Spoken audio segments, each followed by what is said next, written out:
7 жыл мурда Санкт-Петербургдагы метродо жарылуу болгон. Анда 16 адам каза таап, 100дөн ашык киши жаракат алган. Тергөө терактка Орусиянын жараны, теги кыргызстандык Акбаржон Жалиловду айыптаган. Андан калса метронун вагонуна жарылуучу затты орнотууга катыштыгынын далили деп шекер сатып алган айтылган. Жарылган заттын курамында шекер болот деген жүйө менен. Маркум жигит өлгөндөн кийин Орусиянын жарандыгынан ажыратылган. Ал эми Кыргызстандагы үй бүлөсү сурак берип, дагы 11 мигрантты кошо кармашкан. Алардын кээси гана Жалилов менен тааныш болгон. Башкасы тааныштары же кармалган башка адамдардын жакындары эле. Кармалгандар теги кыргызстандык, өзбекстандык жана тажикстандык. Буларды түрдүү ыкмалар менен кыйнашкан. Ал эми мемориал борборунун укук коргоочулары кармалган 11 кишинин бери дегенде 9-унун эч кандай күнөөсү жок экенин айтышкан.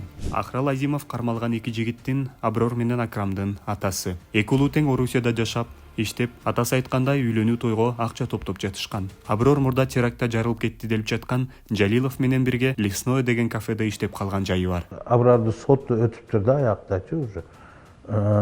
Анан Акрамдыкына сураштырып туруп билип беришти. Ошол жерге бардым, сотуна барып туруп эмне болуп атат, эмнеге сот кылып атасыңар, мен ооруп аткан баламы, эмне болду деп мен алсам жооп бербей эле, сотко алып кирип кетип. Аброр күнөөнү мойнуна алган.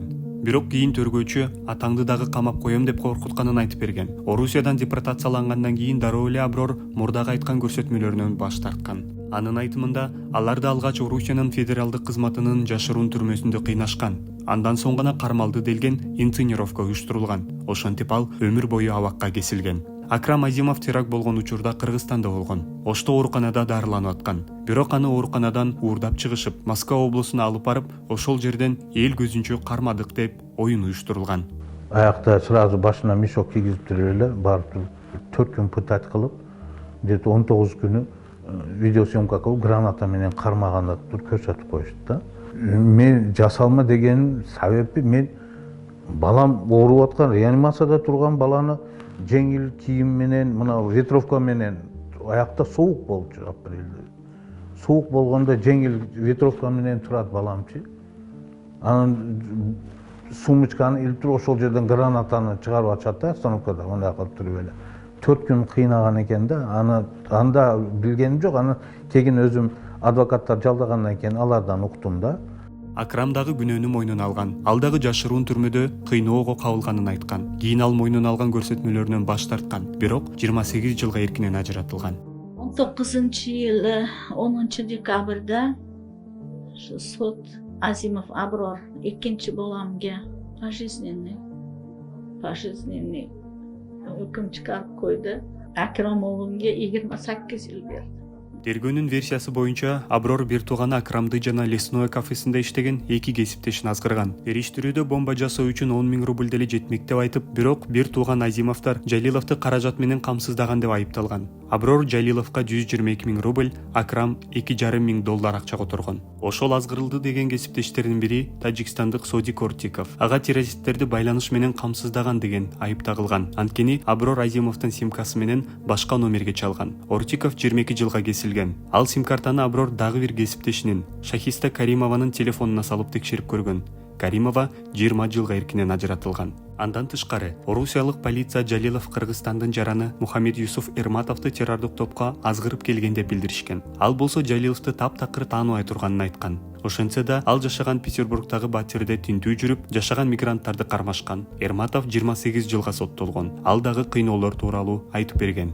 Эрматовдун агасы Жалилов сыяктуу эле суши-вок тамактануучу түйүнүндө иштечү. Ал да 27 жылга кесилген. Кафенин мурдагы кызматкерлери кыргызстандык Мухаммед Юсуф Мырзалимов менен Дилмурат Муйдунов дагы 20 жылга эркинен ажыратылган. Аны менен катар Эрматовдун курулушта иштеген кесиптештери да соттолгон. Өзбекстандык Азимжон Махмудов 20 жылга, кыргызстандыктар Сайфулла Хакимов менен Бахром Эргашев 19 жылга.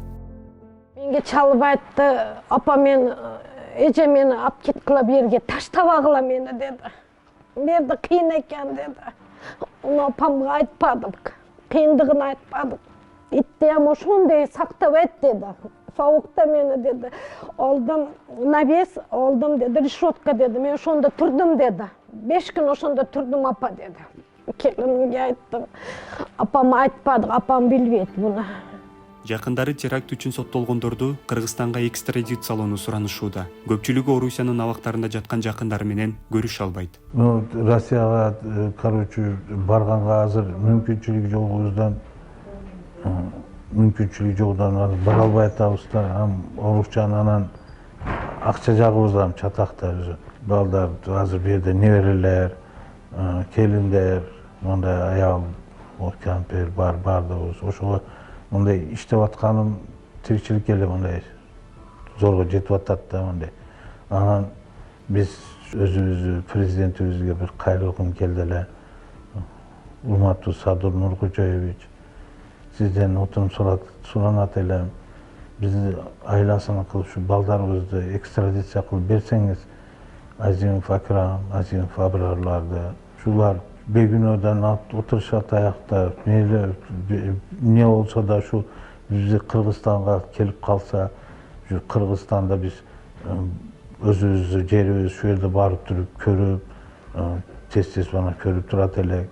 Аякта балдарыбызды сагынып кеттик. Тергөө кармалгандардын эч биринин айыбынын түз далилдерин көрсөтө алган эмес. Далилдер жок болсо деле террорчулукка айыптоодон эч ким тартынган эмес. Ал тургай иштин материалдарында Жалиловдун өлгөндүгү тууралуу күбөлүгү да болгон эмес. Ал эми юрист Виктор Дроздов ДНК экспертизасынын жыйынтыгынан күмөн санаган. Анын пикиринде өзүн өзү жардырган кишинин сөөгү балким Акбаржонго таптакыр тиешеси жок. Кылмышка айыпталган 11 адамдын ичинен бирөө гана күнөөсүнүн мойнуна алган. Калганы күнөөсү жок экенин айтып, кыйноо менен көрсөтмө беришкенин айтышкан. Көпчүлүгү Жалилов менен тааныштыгы жок экенин да кайталашкан. Алгачкы сот отурумдарынын биринде алар аквариумдун айнеги аркылуу чогулгандарга бизди жок жерден айыпташты. Күнөөлүү эмеспиз, биздин катыштыгыбыз жок экенин өзүңөр көрөсүңөр деп жазылган кагаздарды көрсөтүшкөн.